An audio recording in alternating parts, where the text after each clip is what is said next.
ஆண்டவருடைய நாம மகிமைப்படுவதாக. எத்தனை பேர் உற்சாகமாக இருக்கீங்க? அருமையான பாஸ்டர் ஸ்டீஃபன், அருமையான ஒரு தேவ ஊழியன், உங்களுக்காக ஊழியம் செய்வதை நினைத்து ஆண்டவருக்கு நன்றி செலுத்துகிறேன்.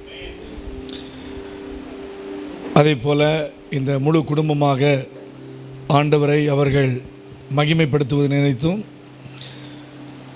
ஆண்டவருக்கு அவர்கள் செய்கிறதான இந்த மிகப்பெரிய வேலையில் தேவன் ஒரு மாபெரும் திட்டத்தை இந்த இடத்தில் வைத்திருக்கிறார்.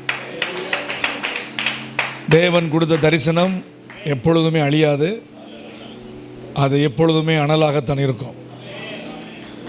அது மாத்திரமல்ல, அன்புக்குரிய போதகர் பாஸ்டர் சாமுவேல் ராஜ் அவர்கள், நாங்கள் எல்லோரும் அடிக்கடி சேர்ந்து ஜெபிக்கிற ஒரு நேரங்களில் அதிகமான உற்சாகமான வார்த்தைகளை சொல்லி எங்கள் எல்லோரையும் உற்சாகப்படுத்துகிற ஒரு தேவ மனிதன்.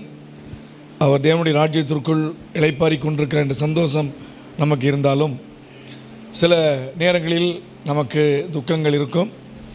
ஆனால் ஒரு பெரிய ஊழியத்தை அவர் இந்த இடத்துல செய்து போனது, அது உங்களால், உங்களுடைய ஜெபங்கள், நீங்கள் இங்கே ஆராதிக்கும் இந்த ஆராதனையை பார்க்கும் பொழுது அது எவ்வளவாய் அவர் தன்னுடைய வாழ்க்கையை அர்ப்பணம் செய்திருக்கிறார் என்பதை இதன் வாயிலாக தெரிய முடிகிறது. அது மாத்திரமல்ல, அருமையான பாஸ்டர் அம்மா அவர்களுக்காக ஆண்டவரை துதிக்கிறேன். ஆண்டவர் உங்களை அதிகம் ஆசீர்வதிப்பார். அம்மா, கர்த்தர் உங்களை பலப்படுத்துவார், தேவைகள் எல்லாம் ஆச்சரியமாக சந்திப்பார், சரீரத்திற்கு வேண்டியதான சுகபல ஆரோக்கியங்களையும் ஆண்டவர் கட்டளையிடுவார். ஆமென். நான் உங்களோடு இன்றைக்கு ஆண்டவருடைய வார்த்தையை குறைந்தது எனக்கு ஒரு 2 மணி நேரமாவது வேணும். தருவீங்களா? அடையார் ஆனந்த பொண்ணுக்கு பேர் விடாது, நான் சொல்ல, தம்பி சொன்னதை சொல்கிறேன். சரி, நான் எவ்வளோ நேரத்தில் முடிப்போங்கிறது எனக்கு ஒரு டைம் வச்சுருக்கேன்.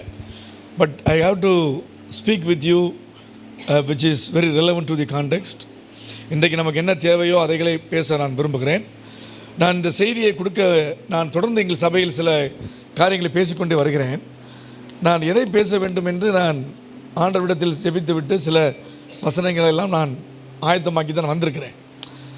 நான் எப்பொழுதுமே ஒரு சபைக்கு சென்றவுடன் நான் கொடுக்கும் இந்த செய்தியானது எந்த அளவிற்கு இது ஆவியானவர் நடத்தப்படுகிறது என்பதை நான் எப்பொழுதுமே ஒரு குறிப்பு வைத்திருப்பேன்.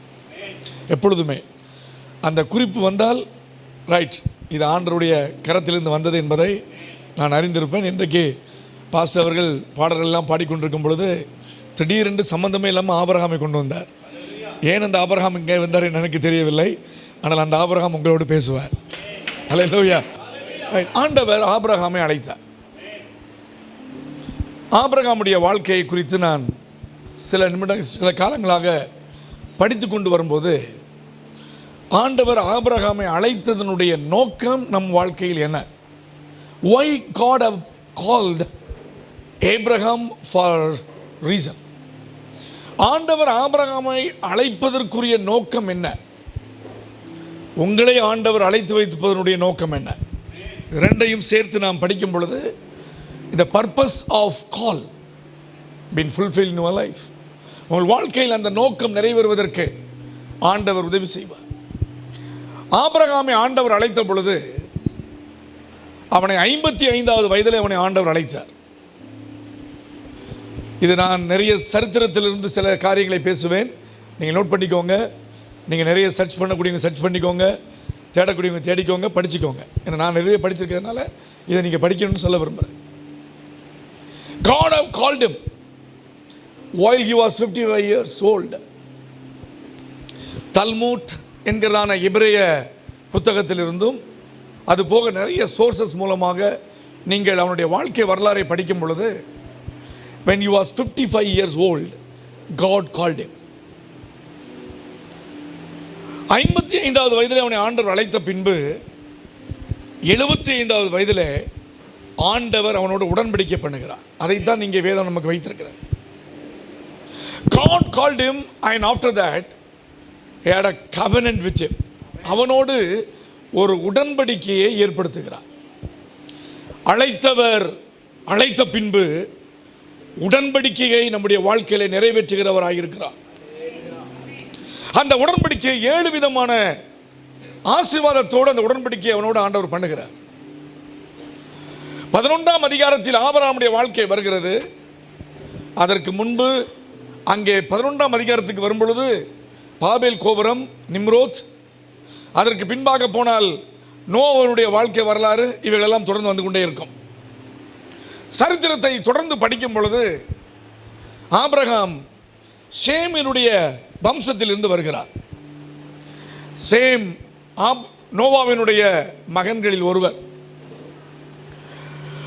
சரித்திரம் தெளிவாக சொல்லுகிறது, ஆராய்ச்சியாளர்கள் சொல்லுகிறார்கள், வேத விற்பனர்கள் சொல்லுகிறார்கள், நோவாவை இந்த ஆபிரகாம் சந்தித்திருந்தார். அப்பொழுது வயது குறைவு, 16லிருந்து 20 வயது. சேமோடு இவனுக்கு அதிகமான நாட்டமும் அவரோடு இருக்கக்கூடிய தொடர்பும் உண்டு. தகப்பனாகிய தேராகு is a merchant of idols.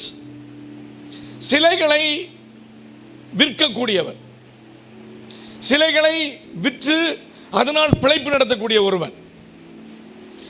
அது மாத்திரமல்லாமல் அரசாட்சிகள் என்று வரும்பொழுது நிம்ரோத் என்பவன் தான் சரித்திரத்திலேயே முதல் ராஜாவாக அலங்கரிக்கப்படுகிறான். நிம்ரோத் தேவனுடைய பார்வையில் பலத்த வேட்டைக்காரன் என்று வேதம் நமக்கு அங்கே வலியுறுத்துகிறது. இந்த நிம்ரோத் மகா பராக்கிரமசாலியாக இருந்தான். அவனுடைய அமைச்சரவையில் வேலை செய்தவர் தான் தேராகு. இந்த தேராகை ஆண்டவர் வேறு பிரித்து கொண்டு வருவதற்கு அவனுக்கு ஒரு மகனை கொடுத்தார். நீண்ட காலமாக அவருக்கு குழந்தை இல்லை என்று சரித்திரங்கள் சொல்கிறது. ஒரு நட்சத்திரம் தோன்றினது, ஒரு மகன் பிறப்பான், அவன் பிறந்தால் இந்த ராஜ்யத்திற்கு கெடுதல் என்று சொன்ன பொழுது நிம்ரோத் இவனை ஒழித்து கட்ட வேண்டும் என்று நினைக்கிறான். அப்படி பிறந்த ஒரு குழந்தை தான் ஆபிரகாம். இந்த ஆபிரகாமை தீயிலே போடுகிறார்கள், சுட்டரிக்க போடுகிறார்கள். அவன் சாகவில்லை. அதற்கு பின்பு இந்த நிம்ரோத்தின் கையிலிருந்து அவன் விடுதலையாகி அவன் ஆண்டவரை தேடுவதற்கு ஒரு வாய்ப்பை ஆண்டவர் கொடுக்கிறார். இந்த சரித்திரத்தின் அடிப்படையில் நீங்கள் பார்க்கும்போது இந்த சரித்திரத்தில் ஆண்டவர் ஒருவனை தெரிந்து கொள்ள வேண்டும் என்றால் அவனுடைய வாழ்க்கையில் ஆண்டவர் சில நேரங்களை எடுத்து போதித்து சீர் செய்துதான் நம் முன்பாக கொண்டு வருவார். நீ தலைவனாக இருக்க வேண்டும் என்றால் நீ கற்றுக்கொள்ள வேண்டும். விசுவாசியாக இருப்பீர் என்று சொன்னால் வேதத்தை புரிந்து கொள்ள வேண்டும். தேவனுக்கு பயன்பட வேண்டும் என்று சொன்னால் நீ தேவனோடு நேரங்கள் செலவழிக்க வேண்டும். அப்பொழுதுதான் நீ ஒரு தலைவனாகவே மாற முடியும், ஆவிக்குரிய தலைவனாக மாற முடியும். You became a spiritual leader when you started to pray to God and have an encounter with God. தேவனோடு உனக்கு ஒரு தொடர்பு இருந்தால் மாத்திரமே தான் நீங்கள் ஆவிக்குரிய தலைவனாக மாறும் பொழுது அந்த ஆவிக்குரிய தலைவனுக்கு தன்னை யார் என்று ஆண்டவர் காண்பிப்பார். God revealed you when you became a spiritual leader. நீ ஆவிக்குரிய வாழ்க்கையில் வளர்ந்து இருப்பது மாத்திரமல்ல, நீ தேவனுக்கு பயன்படும் பாத்திரமாக மாற வேண்டும். ஆண்டவர் உங்களை கொண்டு செய்ய வேண்டிய காரியத்தை ஒரு குறிப்பிட்ட கால அளவுக்குள் உங்களை வைத்திருப்பார். நான் சொன்னேன், 55வது வயது என்று வரும்போது அவனை ஆண்டவர் வேறு பிரித்து அவனை வைக்கிறார். அதிலிருந்து அவனுக்கு கொடுக்கப்பட்ட ட்ரைனிங், தான் யார் என்பதை அவனோடு ஆண்டவர் பேசிக்கொண்டே வருகிறார்.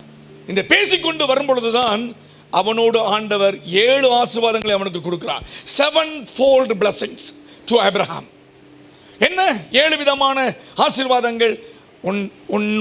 உன்னை ஜாதியாக்குவேன், பேரை பெருமைப்படுத்துவேன், ஆசீர்வாதமாக இருப்பாய், நீ ஆசீர்வதிக்கலை ஆசீர்வதிப்பேன், உன்னை சபிக்கிறவர்களை சபிப்பேன், வம்சங்கள் எல்லாம் உன் மூலமாய் ஆசீர்வதிப்பேன். அல்ல, வசனத்தை நல்லா படிச்சு பாருங்க.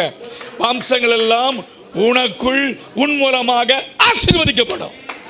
அல்லேலூயா.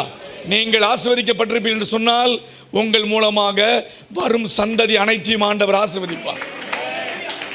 நம்முடைய ஆண்டவர் ஆசீர்வதிக்கும் பொழுது அதற்கென்று சில நிபந்தனைகளோடு சில நேரங்களை ஆசீர்வதிப்பார். Any blessings, you take any blessing in the Bible, there is an instruction on it. அதில் சில கமாண்ட்ஸ் இருக்கும். இப்பொழுது ஆண்டவர் அவனை அழைக்கும் போது ஆண்டவர் அழைத்த விதம் ஆச்சரியமாக இருந்தது. எப்படி? அவன் இருந்தது மெசொப்பொத்தேமியா, இன்றைக்கு இருக்கக்கூடிய ஈராக். இன்றைக்கு இருக்கக்கூடிய ஈராக் தேசம் தான் அன்றைய காலத்தில் இருந்ததான மெசொப்பொத்தேமியா. அங்கே நதிகள் ஓடினது. யூப்ரட்டிஸ், டைகிரிஸ் என்கிறதான நதிகள் ஓடினது. நீங்கள் வரலாற்றிலே படித்திருப்பீர்கள். நீங்கள் ஆதியாகமத்திற்கு சென்றால் அங்கே தோட்டம் இருந்தது, அந்த தோட்டத்திலே 4 நதிகள் ஓடினது என்று சொல்லி வரும்பொழுது அங்கே யூப்ரட்டிஸ், டைகிரிஸ் இந்த பெயர் இப்பொழுதும் இருக்கு, அன்றைக்கும் இருந்தது. அந்த 4 நதிகள், மற்ற 2 நதிகளும் வேறு ஒரு பெயர் ஓடிக்கொண்டிருக்கிறது, நதிகள் உண்டு. ஆகவே சரித்திரத்தில் இடம்பெற்ற ஒரு ஊரில் இருந்துதான் ஆண்டவர் ஒருவனை அழைக்கிறார். God have called the historical, the place where Abraham was. ஆண்டவர் ஆபிரகாமை அழைத்தவுடன் ஊர் என்கிறதான தேசத்திலிருந்து அவனை ஆண்டவர் அழைக்கிறார். வேண்டாம், ஆண்டவர் அழைத்த பின்பு ஆண்டவர் அவனோடு இடைபடுவதற்கு சில கால அவகாசங்களை, சில கால அவகாசங்களை ஆண்டவர் எடுத்துக்கொண்டார். இப்பொழுது அந்த தேசத்திலிருந்து வருகிறான். அந்த தேசம் செல்வ செழிப்பான தேசம். அதை குறித்து உங்களோடு நான் பேச விரும்புகிறேன். செல்வ செழிப்பான ஒரு தேசம், யூப்ரட்டிஸ், டைகிரிஸ். மெசபத்தோமியா என்றால் பிட்வீன் 2 rivers என்ற அர்த்தம், 2 நதிகளுக்கு இடைப்பட்ட பகுதி என்ற அர்த்தம். அதற்கு பாபிலோன் என்று பெயர் உண்டு, சார்கான் என்று பெயர் உண்டு. இன்றைக்கு இருக்கக்கூடிய ஈராக் என்று அந்த காலத்தில் பெயர் இல்லை, இருந்திருக்க வாய்ப்பு இருக்கலாம். இப்பேற்பட்ட பெயர்களிலே இருந்ததான அந்த தேசத்தை, ஊர் என்கிறதான தேசம் கலாச்சாரத்திலே நாகரிகம் பிரித்த ஒரு ஊரிலிருந்து ஆண்டவர் ஒருவனை வேறு பிரிக்கிறார். வேறு பிரிக்கிறார். இந்த வார்த்தை எல்லாரும் சொல்லுங்க, வேறு பிரித்தல். சத்தமா சொல்லுங்க எல்லாரும். ஹல்லேலூயா. Separate for God. நான் செப்பரேஷனை பற்றி நான் எங்க சபையில் கொஞ்ச நேரம் பேசினேன். இந்த சப்ஜெக்ட் வந்தால் நான் பேசுகிறேன், இல்லைனா இல்லை. Separation bring, depart brings blessing என்று பேசினேன். அதாவது பிரிவு ஆசீர்வாதங்களை கொண்டு வரும் என்று பேசினேன். அதை குறித்து நேரம் இருந்தால் டச் பண்ணுறேன், இல்லைனா நம்ம போயிட்டே இருக்கலாம். இப்பொழுது ஆண்டவர் அவனை பார்த்து பேசுகிறார், நீ உன் தேசத்தை விட்டு நீ புறப்பட வேண்டும். You have to get away from, or you have to go away from this country. ஆகவே தான் இந்த தேசத்தை குறித்து சொல்லும்போது மிகவும் ஆசீர்வதிக்கப்பட்ட தேசம் பாபிலோன். ஏனெனில் அங்கே ஆண்டவர் சிருஷ்டித்ததான, ஆண்டவர் ஏற்படுத்தினதான அந்த ஏதேன் தோட்டம் அங்கே தான் இருந்தது. இப்பேற்பட்ட வளமும் செழிப்பும் நிறைந்த ஒரு தேசத்தில் இருந்து ஒருவனை ஆண்டவர் அழைக்கிறார். அந்த அழைப்பில் என்னெல்லாம் இருந்தது?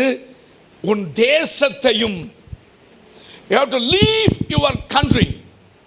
உன் தேசத்தை நீ விட வேண்டும், உன் இனத்தை நீ விட வேண்டும். You have to leave your people, you have to leave your household. நீ 3 காரியத்தை நீ விட்டால் உனக்கு 7 காரியம் கிடைக்கும். If you leave 3 things, I will give you 7 things. 3 காரியம். தேசம் என்பது எல்லோருக்கும் உரிய ஒன்று. தேச பற்று உடையவர்களாக நாம் இருப்போம், தேசத்தின் மேல் அதிக அக்கறை உடையவர்களாக இருப்போம். எந்த ஊருக்கு போனாலும் நம்ம ஊர் மாதிரி வராது நம்ம சொல்லுவோம். ஹல்லேலூயா. தேசம் என்பது உங்களுக்குள் நமக்குள் இருக்கிறதான ஒரு அசைக்க முடியாத நம்பிக்கையின் அடையாளம். ஆண்டவர் சொன்னார், நீ இந்த தேசத்தை விட்டனா ஓ மூலமாக ஒரு தேசத்தை நான் உருவாக்க போகிறேன். I am going to build a nation through you. You have to leave. This is not your country. I am going to make a fathers to many. தேசங்களுக்கு ராஜாவா நான் மாத்த போறேன், தேசங்களுக்கு அதிபதியாக மாத்த போறேன். இந்த தேசத்தை நீ விட்டு. தேசத்தை விடுறது அவ்வளவு ஈஸி கிடையாது, அவ்வளவு சுலபம் கிடையாது. ஆண்டவர் சொன்னார், உன் தேசத்தை நீ விடணும். ஹல்லேலூயா. கொஞ்சம் நேரம் ஆனவன் ஆண்டவர் சொன்னார், இல்லைப்பா அது மாத்திரம் இல்லை, உங்கள் அம்மா அப்பாவையும் உன் மக்களையும் உன் ஃப்ரெண்ட்ஸையும் நீ விட்டுடணும், உன் பீப்புளை நீ விடணும். விட முடியுமா? பேசாத மாமா மச்சான்லாம் கல்யாணத்தன்னைக்கு வந்துடுவா, யாருன்னே தெரியாது. பாஸ்டர் பாஸ்டர்னு சொல்லிக்கிட்டு இருப்பான். பாஸ்டர் நீங்கள் இல்லாமல் நடக்காது, நீங்கள் இருந்தால் தான் நடக்கும், நீங்கள் தான் பாஸ்டர் எல்லாமே சொல்லுவாள். ஆனால் ஒரு முக்கியமான நேரம் வந்தவர் கரெக்டாக ஒருத்தர், நான் தான் சித்தப்பா அப்படிம்பார். நான் தான் அந்த பொண்ணுக்கு மாமா, நான் இல்லாமல் எதுவுமே தம்பி செய்ய மாட்டேன்னு இவர் வேறு சொல்லுவார். சொல்லும் போது நமக்கு புரியும், ஓ இப்படிலாம் எத்தனை பேர் இருக்காங்களோ. நல்லா புரிஞ்சுக்கோங்க, மக்கள் என்று வரும்போது உங்களுடைய நண்பர்கள், நட்பு வட்டாரங்கள், நீங்கள் பழகின பழக்க வழக்கங்கள், நீங்கள் இருந்த மக்கள், உங்களோடு வாழ்ந்தவர்கள், இத்தனை பேரையும் விடுவது என்பது அவ்வளவு ஈஸியான ஒன்று அல்ல. It is not a joke. Actually it's a tough one. It's a very tough one. ஆண்டவரே எல்லாவற்றையும் விடணுமா என்று சொல்லியிருந்தால் அவர் கேள்வி முடிக்கிறதுக்கு முன்னாடி அடுத்த கேள்வி நம்ம கேட்டிருப்போம், இதெல்லாம் விட்டு வர முடியாதுன்னு சொல்லியிருப்போம். ஆனால் ஆபிரகாம் அதை கேட்டுக்கொண்டே இருக்கிறான், சொல்லிக்கொண்டே இருக்கிறான். சரி ஆண்டவரே என்று சொன்ன அடுத்து சொல்றாரு, உன் வீட்டை நீ விட்டுருவியா? That means what? You have to leave your property. You have to leave your household. You have to leave everything and come as a empty handed. நீ என்னை அணுகும் போது ஒன்றும் இல்லை என்று அணுகினால் உனக்கு எல்லாவற்றையும் நான் தருவேன். Hallelujah. When you come to presence of God, when you come to the presence of God, you should say all the time, Lord, I am nothing, you fill me with your blessings. நான் ஆண்டவரே என்னிடத்தில் ஒன்றுமில்லை அப்பா, நீர் நிரப்பினால் மாத்திரம்தான் இந்த கை ஆசீர்வதிக்கப்படும். நீர் அழைத்தால் மாத்திரம்தான் ஆண்டவரே இந்த ஊழியத்திலும் சரி, நான் நடக்கும் இந்த ஆவிக்குரிய வாழ்க்கையிலும் சரி என்னால் நடக்க முடியும் என்று ஆண்டவரிடத்தில் சொல்லுங்கள். ஆண்டவரே, நீர் என்னை நடத்துவதற்கு, என்னை மேய்ப்பதற்கு, என்னை கொண்டு செல்வதற்கு என்னை நீ தனியாக பிரித்து விடுவீராக. ஹல்லேலூயா. ஆண்டவரே, ஆசீர்வாதத்திற்கு மாத்திரம் என்னை பிரிக்க கூடாது. ஆண்டவரே, உம்மிடத்திலிருந்து பெற வேண்டிய ஆவிக்குரிய ஆசீர்வாதங்களுக்கும் என்னை பிரித்து வேறுபட்ட மனிதனாக மாற்றி தனிப்பட்ட ஜீவியத்திற்குள் என்னை கொண்டு போக வேண்டும் என்று ஆண்டவரிடத்தில் கேளுங்கள். God will separate you for the purpose. For the purpose. ஆபிரகாமை ஆண்டவர் அழைத்த உடனே அவனிடத்தில் இருந்தது எல்லாவற்றையும் அவன் விட வேண்டிய ஒரு நிர்பந்தம். அதற்கு தான் நான் இந்த பேக்ரவுண்ட் உங்களுக்கு அழகாக சொல்லிட்டு வந்தேன். ஒரு நல்ல ஃபேமிலி, நல்ல குடும்பம், நல்ல படித்தவன் என்றெல்லாம் வேதத்தில் அவரை குறித்து சொல்லுகிறது. நான் தினமலர் புத்தகத்தில் ஒரு நாள் ஒரு சிறுவர் மலர் என்ற ஒரு புத்தகம் ஒன்று வரும். அதை நீங்கள் படிப்பேன் என்று தெரியல, நான் தவறாமல் படிப்பேன். அதை இப்பொழுதும் படித்து கொண்டு இருக்கிறேன். அதில் சின்ன பிள்ளைகளுக்கு நிறைய விஷயங்கள் போட்டிருப்பான். அப்போ நான் அதை படிக்கும்போது அதில் போட்டிருந்தா, ஊர் என்கிறான ஒரு தேசம் இருந்தது, அது பாபிலோனில் இருந்தது. அங்கே தான் முதலாக செம்பு நாணயங்கள் கண்டுபிடிக்கப்பட்டதுன்னு எழுதியிருந்தான். இப்போ நினச்சேன், அப்போ ஆண்டவர் ஒருவரை அழைத்து கொண்டு வரும்போது ஏதோ ஒரு சோப்பலாங்கியை கொண்டு வந்து நீ உன் நாமத்தில் ஆசீர்வதிப்பேன்னு சொல்லலை. ஒரு சோப்பலாங்கியில் ஒரு ஆமின்னு சொல்லுங்கள் பார்ப்போம். பரவாயில்ல, நல்லதாக இருக்கு ஆட்கள். நம்மளாம் சோப்பலாங்கி இல்லை, உதவாத கேஸ் இல்லை, கண்ணு மூட கேஸ் இல்லை, முகம் உடைஞ்ச கேஸ் இல்லை. கர்த்தருக்காக வேறு பிரிக்கப்பட்ட ஜனம், உனக்கு ஒப்பானவன் யார்? ஆண்டவர் ஆபிரகாம் அழைச்சு கொண்டு வராரு. உழைச்ச போது சொன்னார், உன்னை நான் தனியாகவே உன்னை கொண்டு போகிறேன்பா. ஒன்றுமே இல்லை, எல்லாம் இழந்து நாடோடி தான் அவனுக்கு பேர். நாடோடி, பரதேசியா, ஒன்றும் இல்லாதவனாக. He had a house, நல்ல வீடு இருந்திருக்கும். எல்லாம் பரலோகத்துக்கு போவீங்க தானே? போயிருவீங்களா? ஹலோ, போயிருவாங்களா பாஸ்டர்? பரலோகத்துக்கு போயிருவீங்களா? போனோம்னு ஆபிரகாம்கிட்ட கேளுங்க. இந்த பாஸ்டர் வந்து சொன்னார், இதெல்லாம் உண்மையான ஆமான்னு சொல்லுவார். பரலோகம் போவீங்களா இல்லையா? போகக்கூடிய மட்டும் ஒரு ஆமன் சொல்லுங்கள், போகாதவங்களும் ஆமன் சொல்லுங்கள் பார்ப்போம். ரைட்டு, ஒரே ஒரு சவுண்டு மட்டும் வருது. Good, okay. நவ் இப்போ ஆண்டவர் வந்து அவனை அழைக்கி வரும்போது அவனுக்கு உண்டா எல்லாத்தையும் விடும்போது இப்போ பெர்மனண்டாக இருந்த எல்லாமே அவனுக்கு டெம்பரரியாக மாறிட்டு.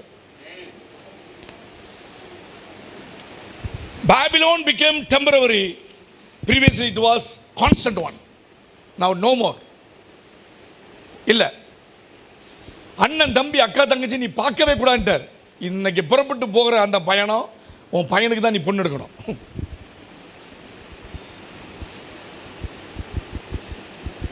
விட்டுட்டியா, முடிஞ்சிச்சு. விட்டுட்டியா, அவ்வளோதான். அதுக்கப்புறம் ஆண்டவர் நடத்துகிற விதம் ஆசுவாதமாக இருக்கும். ஆண்டவருக்காக எதை இழந்தோம் என்கிற ஒரு கேள்வி நமக்குள்ளே வரும். ஆண்டவருக்காக நம்ம என்னத்தை இழந்து விட்டோம் என்ற கேள்வி நமக்குள்ளே வரும். அதிகபட்சமாக நம்ம என்ன இழந்திருப்போம்? ஒரு 5 சென்ட் இடம் சபைக்கு எழுதி கொடுத்துருப்போம், எவ்வளோதான். இது 50 வருஷம் பேசுவோம். என்னைக்கோ ஒரு நாள் கொடுத்த ஒரு பணத்தில் 1 லட்சம் பணத்தை கொண்டு ஆண்டவருக்கு போட்டிருப்போம். அது 1.5 வருஷம் பேசுவோம். நான் 1 லட்சம் கொடுத்தேன், 1 லட்சம் கொடுத்தேன். எங்க ஆண்டவருக்காக கொடுக்க வேண்டிய தியாகங்கள் என்று ஒன்று இருக்கிறது. இந்த மூன்றிலும் ஆபிரகாமுடைய தியாகம் இருக்கிறது, அவனுடைய பெற்றோருடைய தியாகம் இருக்கிறது, ஆண்டவர் அழைத்த அந்த அழைப்பில் கூடிய தியாகங்கள் இருக்கிறது. இந்த தியாகத்திற்காகத்தான் ஆண்டவர் உங்களை வேறு பிரிக்கிறார். Hallelujah, hallelujah. The sacrifice which you have put on your life, உங்கள் வாழ்க்கையில் போடுகிறதான அந்த அந்த அர்ப்பணிப்பு தியாகம் உங்களை தலைவனாக மாற்றும், ஆவிக்குரியவனாக மாற்றும். ஆண்டவர் 7 விதமான ஆசீர்வாதங்களை அவனுக்கு கொடுத்த பின்பு அவன் எல்லா இடத்திலும் சுற்றி வருகிறான். இதுவரையிலும் அவனுக்கு ஆசாரிய முறைமைகள் தெரியுமா என்று எனக்கு தெரியவில்லை. ஆனால் நிச்சயமாக எனக்கு தெரியும், அவன் நிச்சயமாக நோவாவின் காலத்தில் இருந்து அவன் கற்றிருக்க வேண்டும் என்று என்னுடைய அனுமானம். ஏன்னா வழிமுறைகள் வந்துவிட்டது. அப்பொழுது ஆண்டவர் நோவாவோடு பேசினார், நோவா பலிகளை செலுத்தினான் என்று வேதத்தில் நமக்கு இருக்கிறது. இப்பேற்பட்ட சூழ்நிலையில் அவன் வந்த பின்பு தனக்கு தரிசனமாக கர்த்தருக்கு அங்கே ஒரு பலிபீடத்தை கட்டுகிறான். ஆண்டவர் பேசிட்டே வராரு. பேசும்போது அவனுக்கு எந்த ஊர்னு சொல்லலை. He never revealed that which you are going, the place where you going. இப்போ நேரம் ஆக சொல்றாரு, நீ கானான் தேசத்துக்கு போ. 2500 கிலோமீட்டர்ஸ் ஆபிரகாம் இருந்த அந்த ஹாரான்ல இருந்து அவன் வந்து சேரக்கூடிய இடத்திற்கு 2500 கிலோமீட்டர்ஸ். இந்த 2500 கிலோமீட்டர்ஸ் 2500 மணி நேரத்தில் வரல. We don't know. It definitely took long periods. இந்த பெரிய பயணத்தில் தான் ஆண்டவர் ஆபிரகாமை உருவாக்கி கொண்டே வருகிறார். அல்லேலூயா. நான் ஒரு வேதத்தில் படித்த பொழுது இப்படி சொல்லுகிறார்கள், ஏன் ஆண்டவர் சாராளுக்கு குழந்தை பாக்கியத்தை கொடுக்கவில்லை என்கிறதான ஒரு பேச்சு வந்த பொழுது அங்கே சொல்லப்படுகிறது, இவன் கலாச்சாரம், பின்னணி, ஆகாரம் எல்லாவற்றையும் விட்டு நாடோடியாக வந்து கொண்டிருந்த பொழுது அவள் பலவீனப்பட்டபடியினால் அவருடைய கற்பம் அந்த கற்பத்தை தாங்கக்கூடிய அளவிற்கு இல்லாமல் இருந்தபடியினால். அப்படிதானே இருக்கு பைபிள். என்ன சொல்லாங்க சாராளை பற்றி சொல்லும்போது, நானோ கற்பம் சொல்லுங்க, டெட், கற்பம் போயிட்டுப்பா, செத்து போச்சு அப்படின்னு சொல்லப்பட்டிருக்கு. அதுக்கு விளக்கம் எப்படி கொடுக்குறாங்க ஆசிரியர்கள். அவ்வளவு நாள் ஆண்டவர் எடுத்துக்கொண்ட பின்பு அவளை உருவாக்கி பலனோடு இருப்பதற்கு, ஈசாக்கை கொடுப்பதற்கு ஆண்டவர் எடுத்துக்கொண்ட சில காலங்கள். எல்லாவற்றுக்கும் காலம் உண்டு என்று திருமணத்திற்கு மாத்திரமல்ல, நம்முடைய வாழ்க்கையில் இருக்கக்கூடிய 14 சொல்லப்படக்கூடிய 22 காலத்திற்கும் ஆண்டவர் ஒரு காலத்தை வைத்திருக்கிறார். பிறக்க ஒரு காலம் என்றால் இறக்க ஒரு காலம் உண்டு, நட ஒரு காலம் உண்டு, கல் எறிய ஒரு காலம் உண்டு, எல்லாவற்றுக்கும் ஒரு காலம் உண்டு. கிழிக்க ஒரு காலம் உண்டு, தைக்க ஒரு காலம் உண்டு, கட்ட ஒரு காலம் உண்டு, கட்டாதிருக்க ஒரு காலம் உண்டு, தழுவ ஒரு காலம் உண்டு, தழுவாமல் இருப்பதற்கு ஒரு காலம் உண்டு. எல்லாவற்றையும் காலத்தினால் நிர்ணயம் பண்ணுகிற கர்த்தர் உங்களை அழைத்தவர் ஒரு நாள் நிச்சயமாக உங்கள் வாழ்க்கையில் அற்புதங்களை செய்ய ஆரம்பிப்பார். வந்த உடனே ஆண்டவர் ஆபிரகாமை அழைத்து, ஆபிரகாம் சொல்கிறான், தனக்கு தரிசனமான தேவனை தொழுது கொள்ள ஆரம்பித்தார். எத்தனை பேர் ஆண்டவரை தொழுது கொள்றீங்க? ஹல்லேலூயா. ஆபிரகாமுடைய வாழ்க்கையில் எல்லாம் புதியது. The land is new. The vision which God have given is new. New covenant. God have invested his life. New born baby has born in his life. New race has come. New name has given to Abraham. ஆண்டவர் எல்லாவற்றையும் ஆபிரகாமுடைய வாழ்க்கையில் இருந்து புதிதாக ஆரம்பிக்க இருக்கிறார். புதிதாக இயேசுவை ஏற்றுக்கொண்டு இயேசுவுக்காக உங்கள் வாழ்க்கையை அர்ப்பணித்த உங்கள் ஒவ்வொருடைய வாழ்க்கையிலும் எல்லாமே புதிதாக ஆரம்பிக்க கர்த்தர் பலனையும் கிருபையும் தருவாராக. Everything new. உங்களை அழைத்தவர் எல்லாவற்றையும் புதிதாகவே மாற்ற விரும்புகிறார். ஹல்லேலூயா.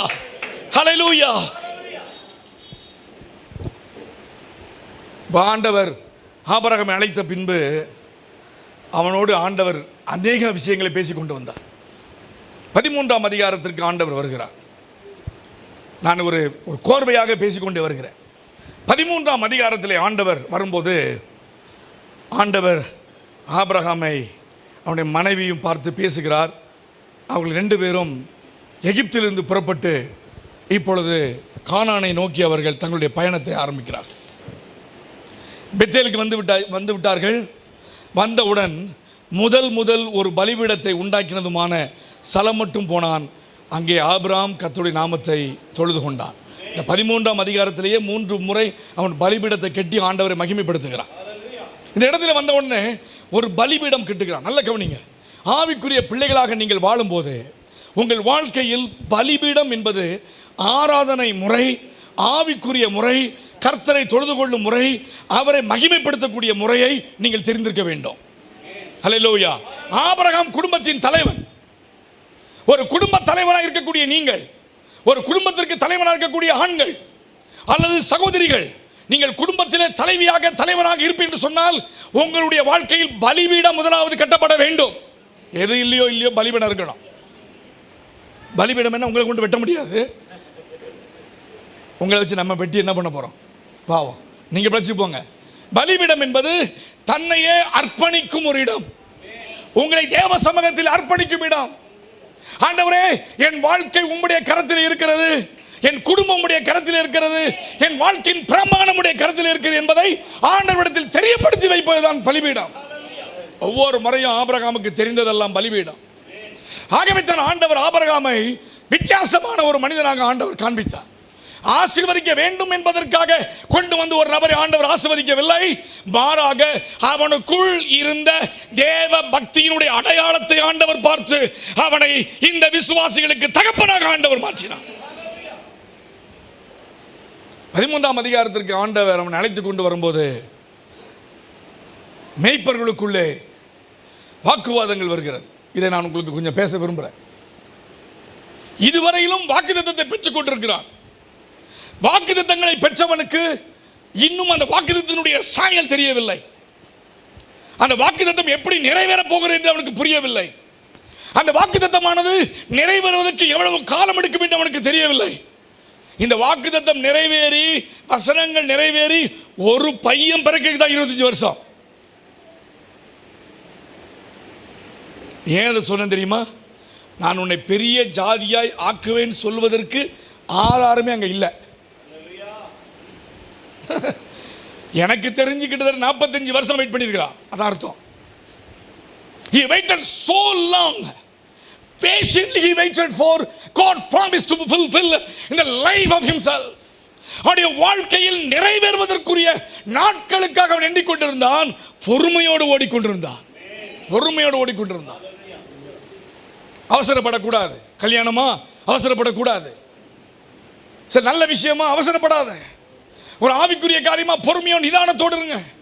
எல்லாவற்றையும் நிதானத்தோடு அதற்குரிய கால அவகாசத்தை கொடுத்து நாம் ஆண்டவருடைய சமூகத்திலே வைக்கும் பொழுது ஆண்டவர் அதற்குரிய காலத்திலே தன் வேலையை தெளிவாக செய்து நம்முடைய வாழ்க்கையில் ஆண்டவர் ஆசீர்வாதமாக கொண்டு வருவார்.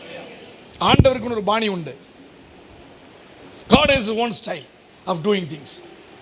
ஆண்டவர் எல்லாவற்றையும் அதன் காலத்தில் நேர்த்தியாய் செய்வது மாத்திரமல்ல, அவருடைய பாணியில் தான் செய்வார். நீங்க கருப்புனா சிவப்பும் பாரு, நீ வெள்ளனா அவர் பிளாக்கும் பாரு, அந்த ரெண்டு வீடுனா ஒரு வீடும் பாரு, 5னா 10 பாரு, 15னா 20 பாரு. நோம் நீங்கள் எஸ்ன்னு சொன்னால் அவர் நோம் பாரு, நீங்கள் எஸ்ன்னு சொன்னால் அவர் நோம் பாரு. சில சமயத்தில் எஸ் ஓகேம் பாரு, சில சமயத்தில் இல்லம் பாரு. சில நேரங்களில் ஆண்டவர் நமக்கு முன்பாக விதிக்கிறதான கட்டளைகள் நமக்கு ஏற்றாற்போல் இல்லை என்றாலும் அதில் இருக்கக்கூடிய ஆசீர்வாதம் பின்னாளில் அது என்ன என்பதை ஆண்டவர் நமக்கு புரிய வைக்கும் பொழுதுதான் ஆண்டவர் நல்லவர் என்று நமக்கு புரியும். சத்தம் ஒரு ஆமென் சொல்லுங்க பார்க்கலாம். இப்போ ஆண்டவர் அவனுக்கு தன்னை வெளிப்படுத்துகிறார். I am almighty God. 17ஆம் அதிகாரத்துக்கு வரும் பொழுது ஆண்டவர் முதல்ல அவனோடு பேசிக்கொண்டே வரும் பொழுது I am almighty God. உன்னோடு பேசுகிறவர் சாதாரண ஆள் இல்லப்பா. உன்னை அழைச்சவர் சாதாரண ஆள் நினைச்சிடாத. இதுவரையிலும் பேசாத தெய்வங்களுக்கு வணங்கி கொண்டிருந்தாய், காதுகள் இருந்ததை கேட்டுக்கொண்டு இல்லை, காதுகள் படைத்தாய். நீ செய்திருக்க கூடும், உன் தகப்பன் செய்திருக்க கூடும், அதை உன் கண்ணால் பார்த்திருப்பாய். அவைகள் ஒருபோதும் ஒரு நாளும் பேசினதாக தெரியவில்லை. சரித்திரம் இவ்விதமாக சொல்கிறது. அந்த சரித்திரத்தை சொல்ல விரும்புகிறேன். எப்படி ஆண்டவர் ஆபிரகாமை தொட்டார், ஆபிரகாம் என்ன கேள்வி கேட்டான் என்று தன்னுடைய தகப்பனிடத்தில் கேள்வி கேட்கிறான். இந்த சிலைகள் எல்லாம் செய்கிறீரே, இந்த சிலைகள் பேசுமா என்று கேட்கிறான். இல்லை என்று சொல்கிறான். அப்படி என்றால் பெரிய சிலையும் செய்கிறீரே, சிறிய சிலையும் செய்கிறீரே, எப்படி இந்த 2 சிலைகளுக்கும் ஒத்துப்போகும் என்று சொல்லும் பொழுது அவன் சொல்கிறான், தகப்பன் சொல்கிறார், அந்த பெரிய சிலையை ஆனது இந்த சின்ன சிலையை விழுங்கிவிடும், அதை ஒன்றுமில்லாமல் ஆக்கிவிடும் என்று சொன்ன பொழுது சாமிகளுக்குள்ளே எவ்வளவு பிரச்சனை என்று சொன்னால், பேசாத ஒரு தெய்வத்திற்கு நீ ஏன் வழிபட வேண்டும் என்று சொல்லும் பொழுது அவன் தகப்பன் சொல்கிற அமைதியாக போய்விடு. அதற்கு பின்புதான் ஆண்டவர் தான் யார் என்பதை அவனுக்கு காண்பிக்கிறார். ஹல்லேலூயா. அவர் God is almighty God. எல்லாவற்றையும் செய்வதற்கு அவருக்கு அதிகாரம் உண்டு. கொஞ்சம் தான் செய்வார் நினைக்க கூடாது. We are all the time we are limiting God ourselves. கடவுளை கொஞ்சம் ஒரு பாக்ஸ்க்குள்ள போட்டுறோம். இதை மட்டும் தான் எனக்கு செய்வார், ஆகவே நல்லவர். இதை மட்டும் தான் எனக்கு செய்வார், ஆகவே இவர் பெரியவர். நோ, நம்முடைய ஆண்டவர் சர்வ வல்லமை உடைய தேவன். அவரால் செய்யக்கூடாத ஒரு காரியம் ஒன்று உண்டோ? Nothing is impossible without God, because he is almighty God. சத்தமா சொல்லுங்க, என்னுடைய ஆண்டவர் சர்வ வல்லமை உடைய கர்த்தர். அவர் எனக்கு எல்லாவற்றையும் செய்வதற்கு அவர் பெரியவராகவே இன்னும் ஜீவிக்கிறார். ஹல்லேலூயா. இந்த சர்வ வல்லமை உடையவர் தான் அவன் அழைச்சார். சர்வ வல்லமை உடையவர் அவனை கூப்பிடுறார், நீ வா, நீ எனக்கு தேவை. பல வருடத்திற்கு முன்பாக, பல மாதங்களுக்கு முன்பாக, பல வருடங்களுக்கு முன்பாக நமஸ்கரித்த விக்கிரகங்களுக்கு வழிபட்டு கொண்டிருந்த உங்களை ஆண்டவர் வேறு பிரித்த பொழுது உங்களை எல்லோரும் பைத்தியக்காரன் என்று சொல்லியிருக்கக்கூடும். இவன் ஏன் இயேசுவை ஏற்றுக்கொண்டான் என்று சொல்லியிருக்க முடியும். எதற்கு நம்முடைய ஜாதி ஜனத்தை எல்லாம் விட்டுவிட்டு இவன் இன்றைக்கு இயேசுவை தொழுது கொள்ள போய்விட்டானே, இவன் பிச்சை தான் எடுப்பான் என்று கூட சொல்லியிருக்கலாம். உங்கள் காதுகளில் விழுந்திருக்கலாம். இல்லை, உங்களை அழைத்தவர் இன்றும் ஜீவிக்கிறபடியினால் நீங்களும் ஜீவித்துக் கொண்டே இருக்கிறீர்கள். அல்லேலூயா. நம்முடைய ஆண்டவர் ஜீவன் உள்ளவர், அவர் ஜீவிக்கிறவர். ஆண்டவர் ஆபிரகாமை அழைத்த பின்பு அவனுக்கு நிறைய இக்கட்டுகள். நடந்து வரான், பல வருஷமாக நடந்து வரான், பல வருடங்கள், 2500 கிலோமீட்டர் நடந்து வரும்போது ஆண்டவர் கொஞ்சம் கொஞ்சமாக அவனை செதுக்கி ரெடி பண்ணி ஒரு இடத்துக்கு வந்த உடனே ஒரு வாக்குவாதம் ஒன்று உண்டாகிறது. லோத்துவிற்கும் ஆபிரகாமுடைய மந்தையில் பணிபுரிகிறவர்களுக்கும் ஒரு சின்ன வாக்குவாதம். அதைத்தான் சொன்னேன், செப்பரேஷன் பிரிங்ஸ் பிளெஸிங்ஸ். சில நேரங்களில் பிரிவு ஆசீர்வாதத்தை கொண்டு வரும். ஆபிரகாமுடைய வாழ்க்கையில் நடந்தது 2 முக்கியமான பிரிவு. ஒன்று, தன் தேசம், இனம், மக்கள் 3ஐயும் விட்டுட்டு வா, அப்பதான் உன்னை ஆசீர்வதிப்பேன். அன்று ஆசீர்வதிச்சாரா? வாக்குத்தத்தத்தை கொடுத்துட்டார். வாக்குத்தத்தத்தை என்றைக்கு ஆண்டவர் தன் வாயால் சொல்லுகிறாரோ அப்பொழுதே ஆசீர்வாதத்தோடு சேர்த்து தான் அந்த வாக்குத்தத்தத்தை கொடுப்பார். என்றால் அவருக்கு பொய் என்னன்னு தெரியாது. பொய் உரையாத கர்த்தர். எதையும் செய்யாமல் அவர் இருக்கக்கூடியவர் அல்ல. மறைக்க வேண்டிய அவசியம் அல்ல அவருக்கு அல்ல.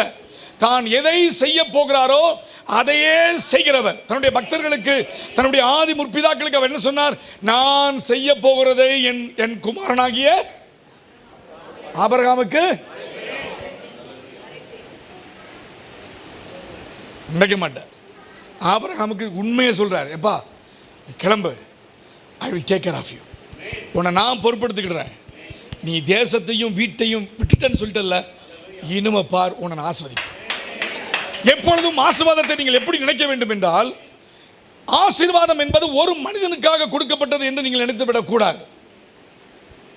The promised word is not for one single person. It is for the community. It is for the nations. It is also for individual as well as the group. உங்களுக்கு கொடுக்கப்பட்ட வாக்குத்தத்தம் உங்கள் பிள்ளைகளுக்கு வந்து சேரும்.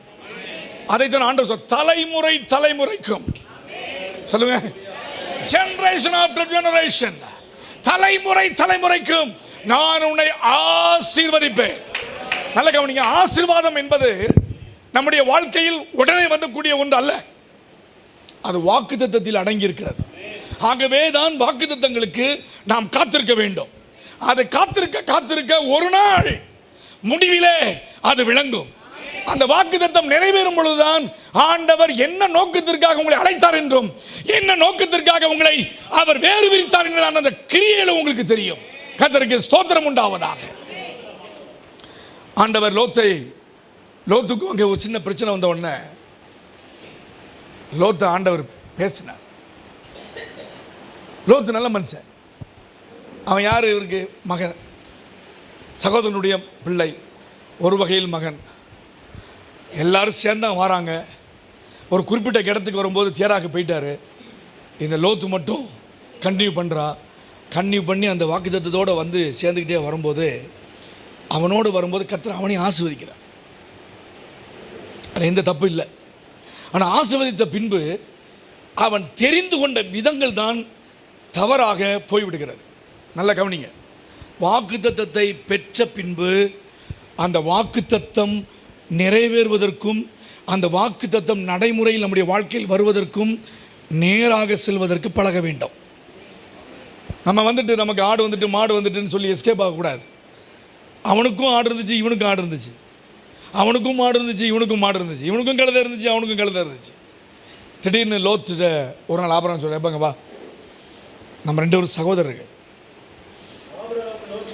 ஆபிரகாம் லோத்தை நோக்கி, எனக்கும் உனக்கும் உன் மேய்ப்பருக்கும் என் மேய்ப்பருக்கும் வாக்குவாதம் வேண்டாம், பிகாஸ் we are brothers. நல்ல கவனிங்க, ஆண்டவர் பேசுறாரு.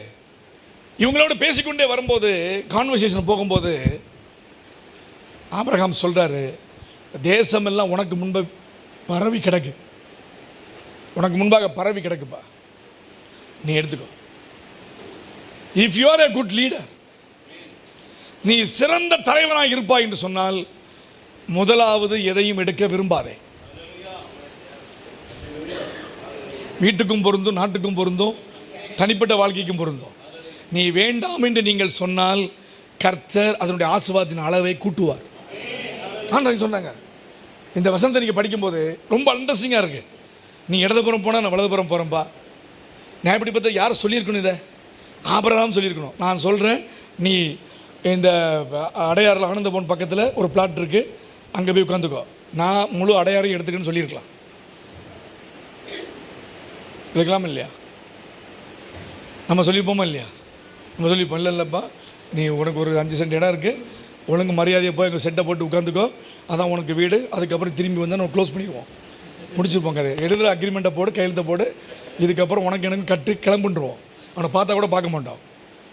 அண்ணன் தம்பிக்கு இப்படி மாதிரி வேலைகள் நம்ம செய்கிறோம். அப்புறம் நமக்கு அக்ரிமெண்ட் பண்ணுறா, you would like to go left, I'll go to right side. You want to go to right side, I'll go to left side. It's not a matter பா, நீ போ. என்ன தைரியத்தில் ஆபிரகாம் இதை சொன்னார்?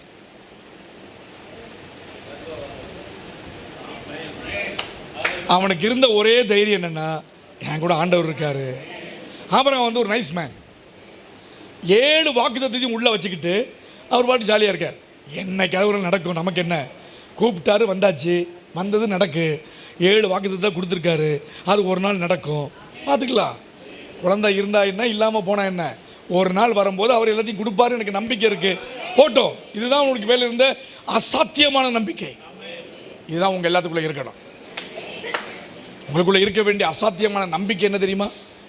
என்னோடு இருக்கிறவர் எனக்காக எதையும் செய்வேன் என்று வாக்கு கொடுத்திருக்கிறார்.